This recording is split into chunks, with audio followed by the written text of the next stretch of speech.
महाराष्ट्र के CM Eknath Shinde ने विशेष विधानसभा सत्र के दौरान विपक्ष की आलोचना की। एकनाथ शिंदे ने कहा कि विपक्ष का काम केवल सरकार की आलोचना करना और बिना ठोस आधार के सवाल उठाना है, जबकि सरकार जनता की भलाई के लिए काम कर रही है। उन्होंने विपक्ष पर आरोप लगाया कि वे केवल राजनीति करने के लिए मुद्दों का निर्माण कर रहे हैं और राज्य की प्रगति में बाधा डालने की कोशिश की जा रही है।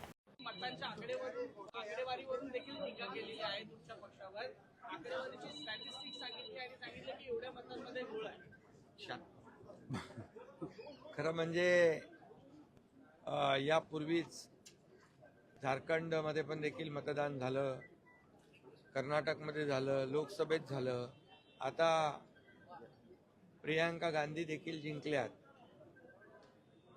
म्हणजे जेव्हा आपण हरतो तेव्हा ईव्हीएम घोटाळा म्हणायचं आणि जेव्हा आपण जिंकतो तेव्हा मग ईव्हीएमची ऐवजी बॅलेट पेपरची मागणी कुणी करत नाही। हे खरं म्हणजे दुटप्पीपणा आहे। हे खरं म्हणजे विरोधी पक्षाकडे कुठलाही आता मुद्दा राहिलेला नाही आणि विरोधी पक्षाला या महाराष्ट्रातले जनतेने, मी म्हणालो होतो की विरोधी पक्षाला या महाराष्ट्रातली जनता चारी मुंड्यात चित करेल। आमच्या लाडक्या बहिणी, लाडके भाऊ, लाडके शेतकरी, लाडके ज्येष्ठ सर्व घटकांनी या राज्यातल्या विरोधी पक्षाला त्यांची जागा दाखवली, कारण घरी बसणाऱ्यांना लोक मतदान करत नाहीत, काम करणाऱ्यांना, फील्डवर उतरून काम करणाऱ्यांना लोक मतदान करतात। हे या निवडणुकीने दाखवून दिलेलं आहे। लोकसभेची आकडेवारी आपण जर पाहिली तर महायुतीला 2,48,12,627 मतं आहेत, म्हणजे 43.55% मतदान झालं आणि आम्हाला जागा मिळाल्या 17 आणि महाविकास आघाडीला 2,50,00,000, म्हणजे 2 लाखाचा फरक आहे आणि त्यांना मिळाली मतं, आम्हाला मिळाली 43.55% आणि महाविकास आघाडीला 43.71%, म्हणजे पॉइंट 15-16चा फरक आहे आणि या पॉइंटमुळे आम्हाला जागा मिळाल्या 17 आणि महाविकास आघाडीला जागा मिळाल्या 31। मग हा ईव्हीएम घोटाळा झाला का म्हणायचा? मग तेव्हा त्यांनी कुठलाही ईव्हीएमच्या बद्दल आक्षेप घेतला नाही आणि त्यामुळे आज काल मी आदरणीय पवार साहेबांचं देखील ऐकत होतो, त्यावेळेस त्यांनी म्हटलं की शिवसेनेला 79 लाख जागा मतं मिळाली आणि 57 जागा मिळाल्या आणि काँग्रेसला 80 लाख मतं मिळाली आणि त्यांना 16 जागा मिळाल्या, कारण काँग्रेसनी जवळपास 100पेक्षा जास्त जागा लढवल्या, आम्ही 80 जागा लढवल्या। त्यामुळे कमी जागा लढवल्या आणि त्यांनी जास्त जागा लढवल्या। त्यामुळे शेवटी हे प्रत्येक मतदारसंघ वाईज वेगळं वेगळं गणित आहे। हे किती मार्जिनने कोण निवडून आला, कोणी 1000 मतांनी निवडून आला। आता आमच्या 8-10 जागा 1200 मतांनी आम्ही हारलोय, मग त्या निवडून आल्या असत्या तर आमच्या 70 जागा झाल्या असत्या, मग 79-80 लाखामध्ये 70 जागा, मग याच्यावर तर मोठा आक्षेप घेतला असता। परंतु मी आपल्याला मुद्दाम या ठिकाणी सांगतो, लोकसभेमध्ये शिवसेनेला 73,67,674 मतं मिळाली आणि एनसीपीला 58,51,166 मतं मिळाली, पण आम्हाला मिळाली 73 लाख आणि एनसीपीला मिळाली 58 लाख आणि आम्हाला मिळाल्या 7 जागा, एनसीपीला मिळाल्या 8 जागा। मग तिथे ईव्हीएम घोटाळा झाला का? बीजेपी के प्रदेश अध्यक्ष चंद्रशेखर बावनकुले ने आज विधानसभा सदस्यता ग्रहण के बाद ईवीएम यानी कि इलेक्ट्रॉनिक वोटिंग मशीन को लेकर बड़ा बयान दिया। उनका कहना है कि ईवीएम का इस्तेमाल केवल महाराष्ट्र चुनाव में नहीं बल्कि सभी लोकसभा, राज्यसभा और नगर सेवक चुनावों में किया जाता है। बावनकुले ने आरोप लगाया कि जो जगह जीत जाती है वहां कोई शक नहीं उठाता, लेकिन जहां हार होती है वहां ईवीएम पर सवाल खड़े किए जाते हैं। पवार साहेब मार्केटवारीला जात आहेत आणि त्या ठिकाणी विरोधकांनी आम्हाला शांत करण्याची पूर्ण तयारी केलेली दिसते, असं सुद्धा ते म्हणतात सत्ताधाऱ्यांनी। त्याला कसं उत्तर द्या? शरद पवार साहेबांचा आम्ही सन्मान करतो, पण त्यांनी या वयात स्थानिक स्वराज्य संस्थेमध्ये पुन्हा आपली जमानत वाचवण्याकरता शरद पवार साहेब धडपड करतायत। आणि मार्केटवाडीमध्ये आलेले लोक कोण आहेत? पवार साहेबांचे कार्यकर्ते आहेत। जनता कुठे आहे?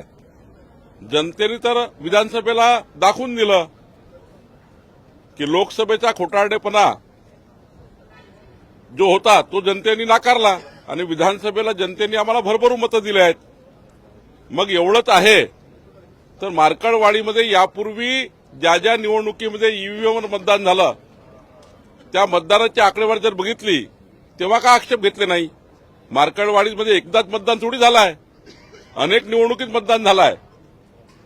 मग स्थानिक स्वराज्य संस्थात ईव्हीएमवर झाला आहे, त्यानंतर विधानसभेत ईव्हीएमवर मतदान झालं आहे, मशीनवर मतदान झालं आहे, त्यानंतर विधानसभेत झालं आहे, लोकसभेत झालं आहे, अनेक लोकसभेत अनेक विधानसभेत मतदान झालं आहे. तेव्हा आक्षेप घेतला नाही.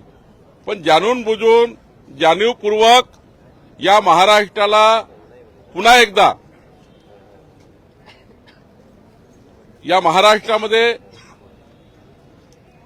आपल्या या ईव्हीएमवर मशीनवर दोष देऊन पुन्हा एकदा आपलं अपयश लपवण्याचं पाप पवारसाहेब करतायत. मला वाटतं जनतेला सारं समजलं आहे. किती नौटंकी केली राहुल गांधींनी केली, पवारसाहेबांनी केली किंवा अजून त्यांच्या महाविकास आघाडीच्या नेत्यांनी केली. महाराष्ट्र नौटंकीला कंटाळला आहे. महाराष्ट्र विकासाच्या बाजूने आहे.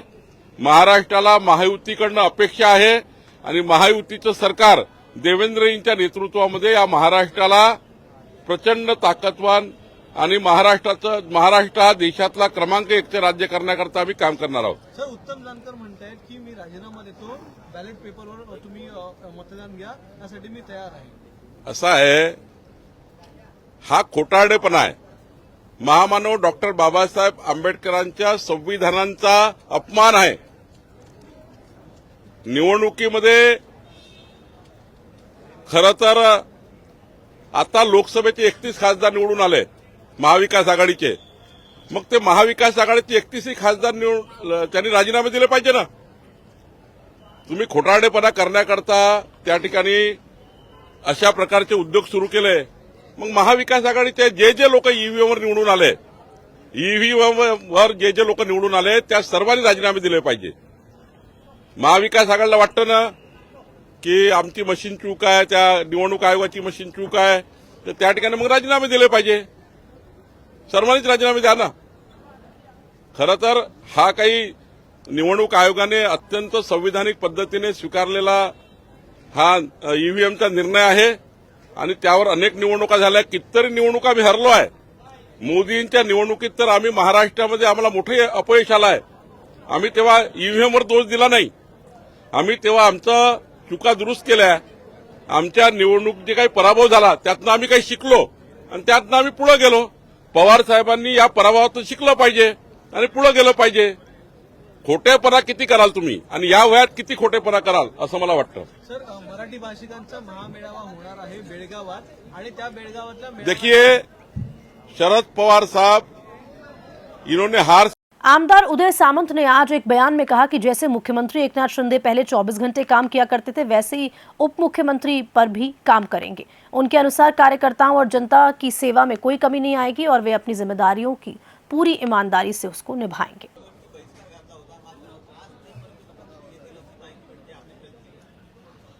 एकीकडे ईव्हीएमच्या नावानं बोंबाबोंब करायची, एकीकडे पहिल्या दिवशी आम्ही शपथ घेणार नाही असं सांगायचं आणि पुन्हा एकदा शपथ घ्यायची. ही सगळी दुटप्पी भूमिका महाराष्ट्राच्या जनतेला कळल्यामुळेच ते 40 की 45 पर्यंत पोहोचलेले आहेत आणि प्रत्येक ठिकाणी दुटप्पी भूमिका असल्यामुळं आता महाविकास आघाडीमध्ये देखील फूट पडायला लागलेली आहे. हे काल समाजवादी पार्टीच्या निमित्तानं आपल्या सगळ्यांना कळलेलं आहे. त्याच्यामुळे इकडे सांगायचं की ईव्हीएम वाईट आहे, ईव्हीएममध्ये काहीतरी गडबड आहे आणि तीच मतं ज्यावेळी लोकसभेला यांच्या खासदारांना पडली त्यावेळी ईव्हीएम चांगलं होतं. त्याच्यामुळे ह्या सगळ्या दुटप्पी भूमिका आहेत. लोकांची माथी भडकवायची, फेक नरेटिव्ह सेट करायचे आणि पराभव न स्वीकारता जनतेला वेगळ्या मार्गानं काहीतरी ब्रीफ करण्याचा प्रयत्न करायचा हा विरोधकांचा एक उद्योग बनलेला आहे आणि त्याचाच एक भाग म्हणून गेले 3-4 दिवस या सगळ्या गोष्टी चालू आहेत. शपथविधी काल जरी झाला नसला तरी आमदारकीची शपथ ते आज घेतील याची आपण अपेक्षा करूया आणि आज पुन्हा एकदा महाराष्ट्राच्या जनतेला कळेल की काल घेतलेली भूमिका ही आज त्यांची कशी बदललेली आहे. शरद पवार हे आज मरकडवाडी या गावामध्ये पोहोचलेले आहे आणि काल त्यांचे एक वक्तव्य आहे की 80 लाख मतं मिळून काँग्रेसला फक्त 15 आमदार मिळतात आणि एनसीपीला 58,000 लाख मतं मिळून त्यांचे 41 आमदार होतात. हा सगळा चमत्कारच आहे असं ते आकडेवारीवरती शंका पाहिजे. आपल्याला माहिती असेल, आपल्याच माध्यमातून आम्ही स्क्रीनवर बघत असतो किंवा वाचत असतो. मागच्या वेळी ज्यावेळी 78 लाख मतं पडली होती त्यावेळी देखील माझ्या माहितीप्रमाणे काँग्रेसचा एकच खासदार निवडून आला होता. 58 लाख मतं ज्यावेळी पडली होती त्यावेळी एनसीपीचे किती खासदार निवडून आले होते हे देखील आपल्याला माहिती आहे. त्याच्यामुळे नियम लावताना मागच्या खासदारकीच्या निवडणुकीला एक नियम आणि विधानसभेच्या निवडणुकीला एक नियम, नांदेडमध्ये जी लोकसभेची निवडणूक झाली त्याच्यामध्ये खासदार जे निवडून आले त्याच्याबद्दल ते काय बोलत नाही, तिथं ईव्हीएम चांगलं होतं. हरियाणामध्ये यांचं सरकार आलं तिथं ईव्हीएम चांगलं होतं. कर्नाटकमध्ये यांचं सरकार आलं तिथे ईव्हीएम चांगलं होतं. सुप्रीम कोर्टामध्ये ज्यावेळी पिटिशन दाखल केलं गेलं तेव्हा सुप्रीम कोर्टाने स्पष्ट असं म्हटलंय की ज्या ठिकाणी निकाल फेव्हरेबल लागतात तिथलं ईव्हीएम चांगलं आहे आणि ज्या ठिकाणी ईव्हीएमवरनं निकाल आपल्या विरोधात जातात त्यावेळी तिथे ईव्हीएम मशीनमध्ये काहीतरी गडबड आहे अशी शंका कायमस्वरूपी उपस्थित केली जाते आणि पिटिशन माझ्या माहितीप्रमाणे 1 दिवसामध्ये ती नाकारण्यात आलेली आहे. त्याच्यामुळं आता कुठचाच विषय नाही, कारण शेतकऱ्यांना आम्ही न्याय देतोय, लाडक्या बहिणींना आम्ही न्याय देतोय, युवकांना आम्ही न्याय देतोय, उद्योग महाराष्ट्रामधनं गेले म्हणून सांगणाऱ्यांना उद्योग किती आले हे देखील आम्ही दाखवून दिलेले आहेत. त्याच्यामुळे सगळ्या गोष्टीमध्ये महायुतीचं सरकार पुढाकार घेऊन महाराष्ट्राची विकासात्मक जडणघडण करते याच्यासाठी हा पोटसूळ उठलेला आहे आणि म्हणूनच आता ईव्हीएमवर खापर फोडलं जातं. मराठी भाषकांच्या महामेळाव्याला महाराष्ट्रातल्या नेत्यांना महाविकास अघाड़ी के एनसीपी के नवनिर्वाचित विधायक रोहित पवार ने हाल ही में ईवीएम को लेकर अपनी चिंता व्यक्त की। उन्होंने कहा कि उन्हें अपनी जीत और लोकतांत्रिक शासन पर संदेह है। खासकर ईवीएम के उपयोग को लेकर पवार ने यह भी कहा कि ईवीएम की विश्वसनीयता पर सवाल उठते रहे हैं और उन्हें इस मामले को सुप्रीम कोर्ट तक ले जाने की बात कही गई है। बघायला मिळतं आमचा सगळ्यांचा प्रयत्न आहे संविधान टिकावं, लोकशाही टिकावी. आता EVM हा विषय आम्ही सर्वजण लढत आहोत. आमचं मत एवढंच आहे की महाराष्ट्रातल्या सामान्य लोकांच्या मनामध्ये EVM मशीन बद्दल म्हणजे लोकशाहीबद्दल एक शंका उपस्थित झालेली आहे आणि लोकशाहीमध्ये शंका असणं हे योग्य नाही. नेत्यांच्या मनामध्ये शंका असणं एक विषय झाला, तर सामान्य लोक सुद्धा EVM बद्दल आता चर्चा करायला लागलेले आहेत. ही गोष्ट लोकशाहीसाठी योग्य नसल्यामुळे आमची विनंती आहे की जी काय आमच्या मनामध्ये शंका आहे किंवा लोकांच्या मनामध्ये शंका आहे ते कुठेतरी इलेक्शन कमिशननी ही त्याला क्लॅरिफिकेशन हे दिलं. देवेंद्र फडणवीस म्हणतात की हा संपूर्ण जो निकाल आहे तो लवकरात लवकर खोटं नाट्य नरेटिव्ह जे आहे ते शरद पवार पसरवत आहेत. बघा, त्यांचं मत आहे ते आता राज्याचे मुख्यमंत्री मोबाईल येतो पक्षाची त्यांच्या सरकारची भूमिका तिथं मांडत आहेत. आदरणीय पवार साहेब लोकांची भूमिका मांडत आहेत. आम्ही सर्वजण आदरणीय पवार साहेबांबरोबर लोकांबरोबर तिथं आहोत. लोकांच्या मनामध्ये शंका असेल तर ती बोलून दाखवण्याची जबाबदारी ही आमच्या सगळ्यांची, म्हणून आम्ही दाखवत आहोत. शरद पवार त्या ठिकाणी गेलेले आहेत आणि काय सांगाल, कारण बॅलेट पेपरवर खरं तर निवडणूक मरकडवाडी या ठिकाणी घेणार होते मात्र झूक दिली नाही. एक तर तिथं असणाऱ्या सामान्य लोकांनी हिंमत दाखवली लोकशाही टिकवण्याची आणि बॅलेट पेपरवर मतदान व्हावं अशी इच्छा तिथं असणाऱ्या नागरिकांची होती. याच्यात तिथं जो प्रयत्न तिथं असणाऱ्या नागरिकांनी केला तो कुठेतरी सरकारकडनं पोलीस प्रशासन मोठ्या प्रमाणात तिथं गेल्यामुळे तो हाणून पाडला असं आपल्याला म्हणावं लागेल. याच्यातच लोकांची हिंमत आणि लोकांचा जो प्रयत्न याला पाठिंबा देण्यासाठी आदरणीय पवार साहेब आणि काही काँग्रेसचे नेते सुद्धा तिथे गेलेले हमारा समझता है। गोपीचंद पडलकर ने हाल ही में ईवीएम पर विपक्षी दलों द्वारा उठाए गए सवालों को लेकर प्रतिक्रिया दी। पडलकर ने ईवीएम पर विपक्ष की आलोचना के दौरान कहा कि चुनावी प्रक्रिया में पारदर्शिता और विश्वास बनाए रखना महत्वपूर्ण है। उन्होंने ये भी कहा कि जब चुनावों में विपक्ष जीतता है तो वे ईवीएम को सही मानता है, लेकिन हारने पर वे उसी पर सवाल उठाता है। शाळा म्हणजे कॉपी करून पास व्हा असल्या शाळेत ते शिकल्यामुळे नाना फसायला लागलं या आणि म्हणून पवार साहेबांना ईव्हीएम आताच का चालं ना 2004 ला ते 2 डाव निवडून आले, 4 ला आले, 9 ला आले, देशाचे कृषी मंत्री झाले तेव्हा ईव्हीएम बरोबर होतं. 2004 ते महाराष्ट्रात 10 वर्ष सत्ता होती तेव्हा ईव्हीएम बरोबर होतं. आता पवार साहेबांना बॅलेट का पाहिजे त्यांच्या लक्षात आलं. बॅलेट मतदान जर आपल्याला कमी व्हायला लागलं तर फाडायला येतं, तो कागद खिशात घालायला येतो. 2-4 मतानं जर पडत असलं तर तो कागद गिळायला येतो. आता ही ईव्हीएम मशीन गिळायला येईना, खिशात घालायला येईना, फाडायला येणार आणि पळवून घेऊन जायला येणार. म्हणून पवारांच्या लक्षात आलं की तो कागदच असला पाहिजे आणि म्हणून पवार साहेबांची चालली आहे खटाटोप. आणि पहिल्यापासून पवार साहेब हे कपटकट कारस्थानाच्याच गावात मुक्कामला आहेत. ते सत्याच्या गावामध्ये कधी मुख्य राहत आहेत. ज्या कायदे मंडळानं हे नवं तंत्रज्ञान आणलं त्या कायदे मंडळाचा हे अवमान करत आहेत. आणि म्हणून मला वाटतं की ही त्यांची लढाई जनतेच्या मनामध्ये असंतोष पसरण्यासाठी चाललेली आहे. त्याचा काही उपयोग होणार नाही.